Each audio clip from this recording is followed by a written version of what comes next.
Hello student, देखिए आज की क्लास में हम लोग पढ़ने वाले हैं जो खान सर का सामान्य ज्ञान है यानी कि पॉकेट जीके हैं, इसको देखने वाले हैं। और इसमें क्या पढ़ने वाले हैं, जैन साहित्य पढ़ने वाले हैं। ठीक है, क्या पढ़ेंगे, जैन साहित्य पढ़ेंगे। और आज का जो क्लास है अपना पाठ कितना है, आज का जो क्लास है वो पाठ है 21, है ना।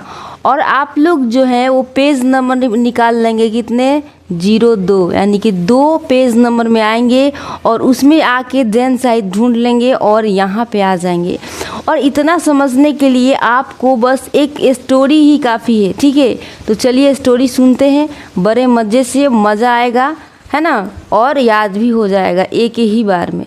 चलिए। था एक शाम जब दादाजी अपने पसंदीदा कुर्सी पर बैठकर कुछ पढ़ रहे थे, आरव उनके पास आया। ठीक है, दादाजी आप क्या पढ़ रहे हैं, आरव ने उत्सुकता से पूछा। देखिए स्टोरी सुनिए, 2-4 मिनट दीजिए, उसके बाद आपको समझ में आएगा, इसी में सारी कहानी है। ठीक है, दादाजी ने मुस्कुराते हुए किताब बंद की और बोले, बेटा यह जैन धर्म के बारे में है। हमारा जैन साहित्य बहुत गहरा और ज्ञानवर्धक है। बच्चा से बता रहे हैं कि यह जैन धर्म के बारे में हम पढ़ रहे हैं, हम लोगों को भी जैन धर्म के बारे में ही पढ़ना है। ठीक है, कहता है कि और जैन साहित्य बहुत गहरा और ज्ञानवर्धक है। आरव ने पूछा, जैन साहित्य यह क्या होता है। देखिए दादाजी ने समझाया, बेटा जैन साहित्य को आगम भी कहते हैं। मेरे प्यारे स्टूडेंट, अब इस पॉइंट पे देखिए, इस पॉइंट पे ध्यान देंगे कि जैन साहित्य को क्या कहते हैं। जैन साहित्य अभी हम लोग पढ़ रहे हैं ना, इसको क्या कहते हैं, इसका दूसरा नाम क्या है, आगम, है ना। आग से याद रखेंगे, आगम, है ना जी, क्या याद रखेंगे, आगम। ठीक है, अब देखिए ये हमारे सिद्धांतों और नियमों का संग्रह है। ये जो है हमारे जो भी सिद्धांत हैं और जो नियम है ना, उसका क्या है, स्टोर है, संग्रह है। ठीक है, कहते हैं कि तुम्हें पता है ये मुख्य रूप से प्राकृत भाषा में लिखे हुए हैं। जैन साहित्य अगर कह दें आगम जो है, आगम किस भाषा में लिखा हुआ है, तो आप लोग क्या कहेंगे, प्राकृत भाषा में लिखा हुआ है। क्या कहेंगे जी, प्राकृत भाषा में लिखा हुआ है जैन साहित्य, है ना। अब देखिए आरव थोड़ा हैरान हुआ। अब सबको हम भी हैरान हैं, आप लोग भी हैरान हैं कि प्राकृत भाषा ये कैसी भाषा होती है ना जी। प्राकृत भाषा एक ऐसी भाषा जैसे हम लोग हिंदी बोलते हैं, इंग्लिश, मराठी, ऐसा ही ना। अब देखो दादाजी ने बताया, प्राचीन समय में लोग इस भाषा का इस्तेमाल करते थे। इन आगमों में सबसे ज़रूरी 12 अंग हैं। देखिए कह रहे हैं कि जो पूछ रहा ना कि प्राकृत भाषा क्या है, दादाजी ने बताया कि प्राचीन समय यानी बहुत पहले के समय में लोग इसी भाषा का इस्तेमाल करते थे, जैसे अभी हम लोग हिंदी का यूज़ कर रहे हैं। ठीक है, तो बहुत पहले प्राकृत भाषा का यूज़ किया जाता था। ठीक है, अब देखिए कहते हैं इन आगमों में, कहते हैं आगम हम पढ़ रहे हैं ना कि जो जैन साहित्य है उसको क्या कहते हैं, आगम कहते हैं। तो आगम में दादाजी बता रहे हैं कि इन आगमों में, समझ में आ रहा है ना। देखिए अब कह रहे हैं कि इन आगमों में जो हम लोग अभी पढ़ रहे हैं आगम, जैन साहित्य, बोलिए ना, जैन साहित्य आगम पढ़ रहे हैं ना अभी, जैन साहित्य को ही तो आगम कहते हैं ना। तो दादाजी क्या कर रहे हैं कि इन आगमों में सबसे ज़रूरी 12 अंग हैं। ठीक है, आगम में कितने अंग हैं सर, 12 अंग हैं। इनके अलावा 12 उपांग, 10 प्रकीर्ण, 6 कहते हैं छेद सूत्र, 4 मूल सूत्र, अनुयोग सूत्र और नंदी सूत्र भी बहुत महत्वपूर्ण हैं। अब यहाँ पे पॉइंट को लाइन करेंगे, कहते हैं कि आगम क्या है। ये देखिए आगम जो है, आगम सबसे ज़रूरी है ना। सबसे ज़रूरी क्या है, 12 अंग हैं। इनमें कितने अंग हैं, 12 अंग हैं। ठीक है, याद रखेंगे 12 अंग हैं। इनके अलावा 12 उपांग हैं। ठीक है, क्या है, 12 उपांग है, याद रखेंगे 12 अंग है, 12 उपांग है। ठीक है, और 10 क्या है, 10 प्रकीर्ण है। ठीक है, 6 क्या है, 6 छेद सूत्र है ना जी, छेद सूत्र। 4 क्या है, मूल सूत्र हैं। ठीक है, कहते हैं अनुयोग सूत्र और नंदी सूत्र भी बहुत महत्वपूर्ण है। इसमें क्या है, अनुयोग सूत्र हैं और नंदी सूत्र भी हैं जो बहुत महत्वपूर्ण हैं। यहाँ तक क्लियर। ठीक है, आइए आरव ने ध्यान से सुना। दादाजी ने आगे कहा, हमारे धर्म की शुरुआती इतिहास जानने के लिए एक बहुत खास किताब है जिसका नाम क्या है, कल्पसूत्र। क्या नाम है सर, कल्पसूत्र। क्या नाम है, कल्पसूत्र, है ना। अपने धर्म के बारे में अगर शुरुआती कह रहा है ना कि हमारे धर्म की शुरुआती इतिहास जानने के लिए एक खास किताब है, वो किताब का नाम है कल्पसूत्र, है ना। इसे भद्रबाहु नाम के एक बड़े विद्वान ने लिखा।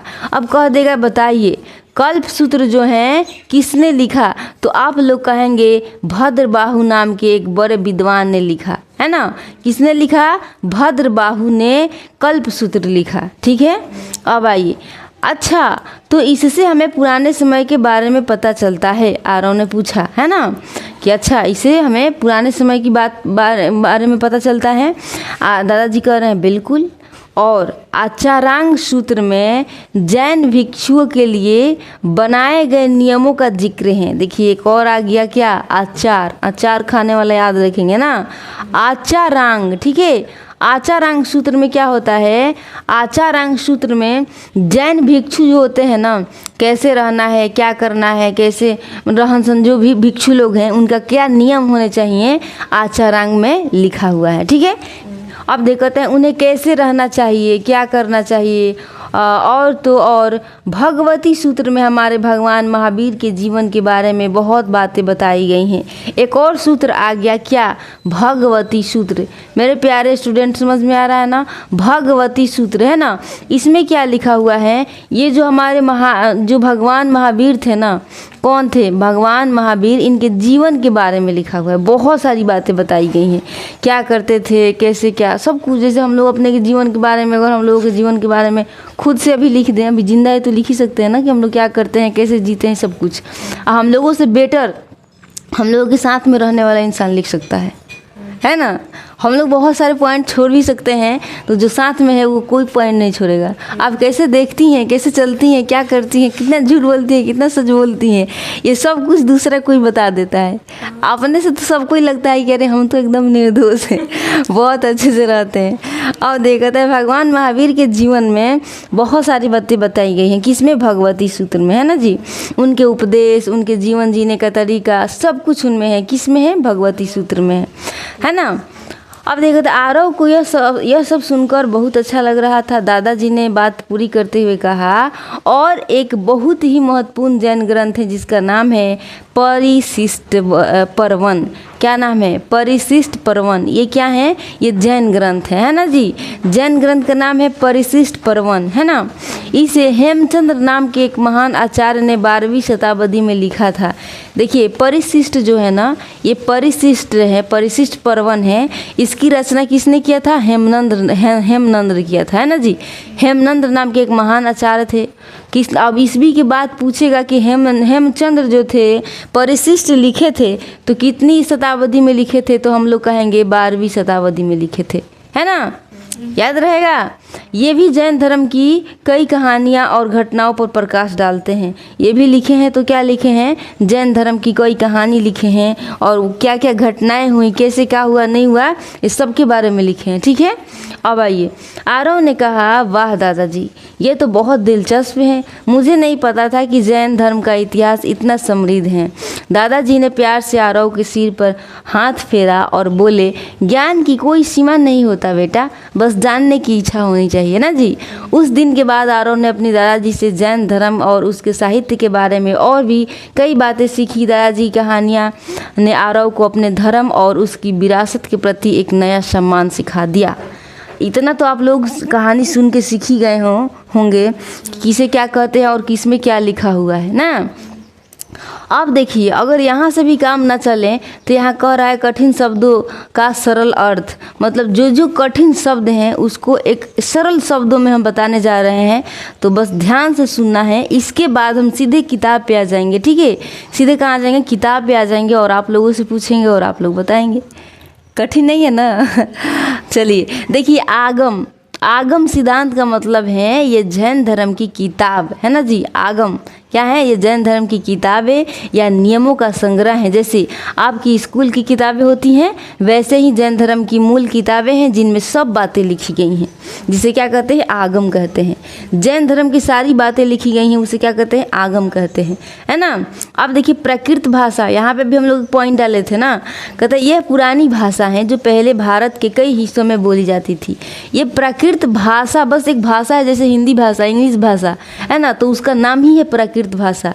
तो ये पहले के लोग बोलते थे, है ना। आज हम जैसे हिंदी या अंग्रेजी बोलते हैं, वैसे ही उस समय की एक भाषा थी। 12 अंग बताए थे ना आप लोगों को, 12 अंग हैं, है ना, बताए थे ना। तो देखिए 12 अंग का मतलब है ये जैन आगम की सबसे मुख्य 12 किताबें हैं। 12 अंग का मतलब है कि 12 गो किताब हैं, इन्हें समझो जैसे किसी विषय की 12 सबसे महत्वपूर्ण पुस्तकें हैं। मान लीजिए कि हम लोगों को हिंदी ही पढ़ना है, क्या पढ़ना है? हिंदी ही पढ़ना है, और हिंदी में सिर्फ एक बुक पढ़ने से हमारा एग्ज़ाम क्लियर नहीं हो पाएगा। तो इसके लिए 12 किताब बनाए गए हैं कि आप 12 किताब पढ़ लीजिएगा तो आपका एग्ज़ाम क्लियर हो जाएगा। तो क्या पढ़ना पड़ेगा कि नहीं? वैसे ही क्या किया गया है, इसका जो जैन आगम है ना, इसकी 12 किताब लिखे हुए हैं, जिसको कहते हैं 12 अंग। समझ में आ गया? कठिन नहीं है ना। अब देखिए कह रहे हैं कि 12 उपांग, 10 प्रकीर्ण, 6 छेद सूत्र, 4 मूल सूत्र, अनुयोग सूत्र एवं नंदी सूत्र।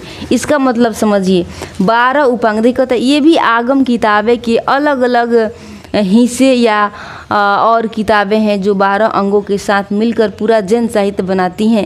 कहने का इनका मतलब है कि ये भी वही किताब हैं, जैन साहित्य के ही किताब हैं, अलग अलग किताबें हैं, है ना। इतना समझ लेंगे कि अलग अलग किताब है, ठीक है। लेकिन वो क्या है? जैन साहित्य के बारे में ही वो किताबें हैं, ठीक है, जिसको क्या कहेंगे? 12 उपांग हैं, 10 प्रकीर्ण हैं, है ना, 6 छेद सूत्र हैं, 6 छेद सूत्र हैं, 4 मूल सूत्र हैं, अनुयोग एवं नंदी सूत्र भी हैं, है ना। कह रहा है कि ये भी आगम किताबें की अलग अलग हिस्से और किताबें हैं जो 12 अंगों के साथ मिलकर पूरा जैन साहित्य बनाती हैं। ये मुख्य 12 किताबों के साथ जुड़ी हुई हैं और जानकारी वाली किताबें हैं, है ना। प्रारंभिक इतिहास का मतलब समझिए। प्रारंभिक इतिहास का मतलब होता है कि इसका मतलब है कि शुरुआत की बातें या सबसे पुराने समय, जैसे किसी कहानी की शुरुआत होती है वैसे ही किसी धर्म की शुरुआत की बातें। मतलब जैन धर्म की जब शुरुआत हुई ना, उसी समय की जो बातें हो जाएंगे तो हम लोग हिस्ट्री है ना कहेंगे, प्रारंभिक इतिहास है ना कहेंगे। मान लीजिए कि अभी हम एक बहुत बड़ा क्या साध्वी बन जाएंगे, पूजा पाठ करने वाले साधु जैसे होते हैं, तो अभी से हमारा कहानी स्टार्ट होगा। तो आगे चल के अगर किसी को पढ़ना पड़ेगा तो प्रारंभिक से ही तो स्टार्ट होगा। तो मेरा इतिहास तो कहेगा ना प्रारंभिक से स्टार्ट। तो हम जब से हम अभी बन रहे हैं तो अभी से हमारा कहानी स्टार्ट, नहीं तो हमारा बचपन से ही कहानी स्टार्ट होगा कि पहले हमने पढ़ाई लिखाई करा, खूब बच्चों को पढ़ाया, फिर बाद में हमको साध्वी बनना पड़ा, है ना। तो ये अपनी इतिहास है ना, वैसे ही इनका भी हुआ होगा, ठीक है। अब देखिए कल्पसूत्र समझिए। कहता है यह खास जैन किताब है। कल्पसूत्र क्या है? ये भी एक किताबें हैं, सब किताबें के बारे में पढ़ना है ना। कल्पसूत्र देखिए, कल्प लोग कह रहा है कलप रहा है, उसके पास कलम नहीं है, चाहे कलप रही है मोबाइल नहीं है उसके पास रील देखने के लिए, है ना। तो याद रखेंगे कल्पसूत्र ये किताब का नाम है ना। यह एक खास जैन किताब है जो जैन धर्म की शुरुआत की कहानियाँ और महत्वपूर्ण घटनाओं के बारे में बताती हैं, है ना। अब देखिए भद्रबाहु का, अब समझिए, ये एक बहुत बड़े और ज्ञानी जैन गुरु थे, है ना। जैन गुरु का नाम है भद्रबाहु, ठीक है, जिन्होंने कल्पसूत्र किताब लिखी है। कल्पसूत्र किसने लिखा? भद्रबाहु ने लिखा, ठीक है। जैसे किसी किताब का कोई लेखक लिखता है वैसे ही इन्होंने लिखी। क्या लिखी? भद्रबाहु। आचारांग सूत्र अब पढ़ेंगे।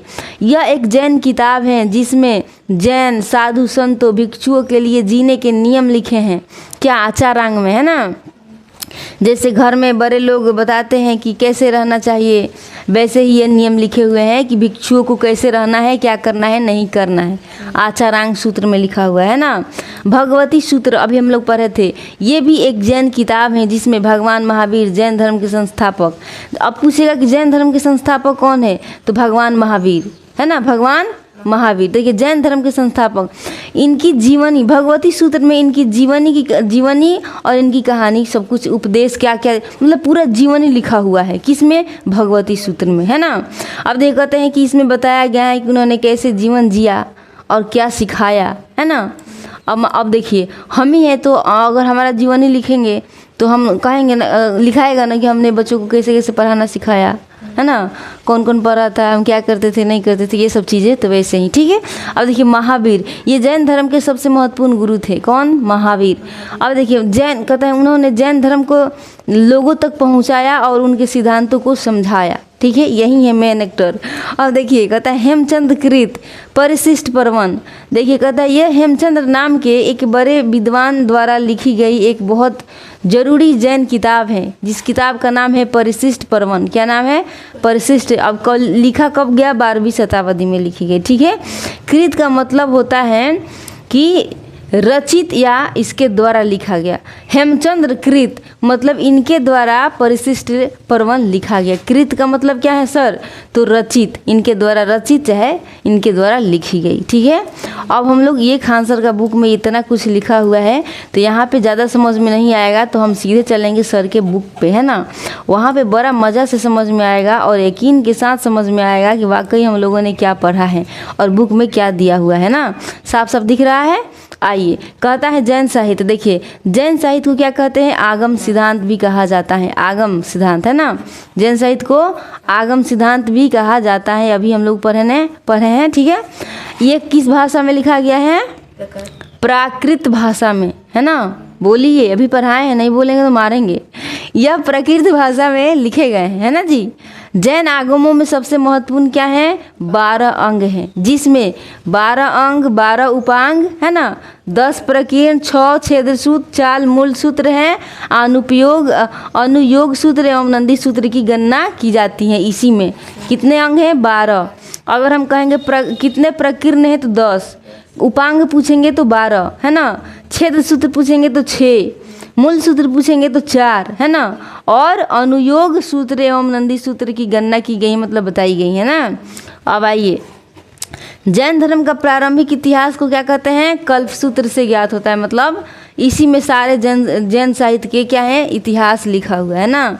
जिसकी रचना किसने किया? भद्रबाहु ने किया। किसने किया? भद्रबाहु ने किया। आचारांग सूत्र में जैन भिक्षु के क्या क्या बताए गए हैं? नियम, कैसे रहना है, क्या करना है ना, आचार नियमों का उल्लेख किया गया है आचारांग सूत्र में, है ना।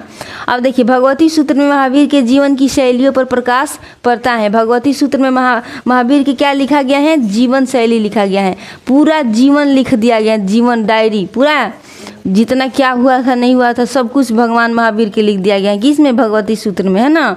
जैन ग्रंथों में सबसे महत्वपूर्ण हेमचंद्र कृत हैं परिशिष्ट पर्वन। क्या है? परिशिष्ट पर्वन है। देखिए कहता है जैन ग्रंथों में सबसे महत्वपूर्ण अगर है तो क्या है? परिशिष्ट पर्वन है। जिसको परिशिष्ट पर्वन किसने लिखा है? हेमचंद्र कृत ने। हेमचंद्र केवल नाम है, हेमचंद्र कृत क्या है? मतलब इन्होंने परिशिष्ट को लिखा है ना। जिसकी रचना 12वीं शताब्दी में हुई है। कह देगा कि परिशिष्ट पर्वन की रचना कब हुई है तो आप क्या कहेंगे? 12वीं शताब्दी में। अब हम पूछ रहे हैं, आप लोग बताइए जैन साहित्य को क्या कहा जाता है? आगम साहित्य कहा जाता है। Very good. जैन साहित्य में कितने अंग हैं? 12। किस भाषा में लिखा गया है? प्राकृत भाषा में, है ना। इसमें कितने उपांग हैं? तो कितने? 12 उपांग हैं। कितने प्रकीर्ण हैं? 10 प्रकीर्ण। कितने छेद सूत्र हैं? कितने मूल सूत्र हैं? 4। किन्ने अब कहेंगे अनुयोग सूत्र एवं नंदी सूत्र का भी इसमें गणना किया गया, मतलब लिखा हुआ है ना। अब कहेंगे कि प्रारंभिक इतिहास को प्रारंभिक इतिहास किस किताब में लिखा गया है तो आप लोग क्या कहें? कल्प सूत्र में लिखा गया ना। कल्प सूत्र की रचनाकार कौन है? भद्रबाहु है। Very good. आचारांग सूत्र में क्या लिखा गया है? तो भिक्षुओं के नियम का उल्लेख किया गया है। अब कहेंगे कि भगवान महावीर की जन्म शैली किस बुक में लिखा गया है? किस किताब में लिखा गया है? किस ग्रंथ में? तो क्या कहेंगे? भगवती सूत्र में लिखा गया है। पूरे के पूरे क्या? महावीर के जीवन शैली, है ना। अब कहेंगे कि जैन ग्रंथ में सबसे महत्वपूर्ण क्या है? तो परिशिष्ट पर्वन है। परिशिष्ट पर्वन, है ना। परिशिष्ट पर्वन किसने लिखा? तो हेमचंद्र ने लिखा। परिशिष्ट पर्वन किसने लिखा? हेमचंद्र ने। अब कहेंगे कि बताइए कि परिशिष्ट पर्वन कब लिखा गया था तो आप लोग क्या कहेंगे? 12वीं शताब्दी ईस्वी पूर्व 12वीं शताब्दी में, है ना। तो बताइए मेरे प्यारे प्यारे स्टूडेंट, क्या ये इतना कुछ आप लोगों के लिए आसान हुआ कि नहीं हुआ? एकदम हलवा हुआ कि नहीं? हो गया ना मन खुश? तो लाइक कीजिए एकदम फटाक से, शेयर कीजिए और कमेंट कीजिए। कमेंट करके बताइए कि कैसा लगा। हमारे स्टूडेंट जो भी यहाँ ऑफलाइन बैठे हुए उन सबको अच्छा लगा, लेकिन आपको कैसा लगा कमेंट करके बताना ना भूलें, ठीक है? और लाइक करें, शेयर करें, सब्सक्राइब करें। Thank you for watching. जय हिंद।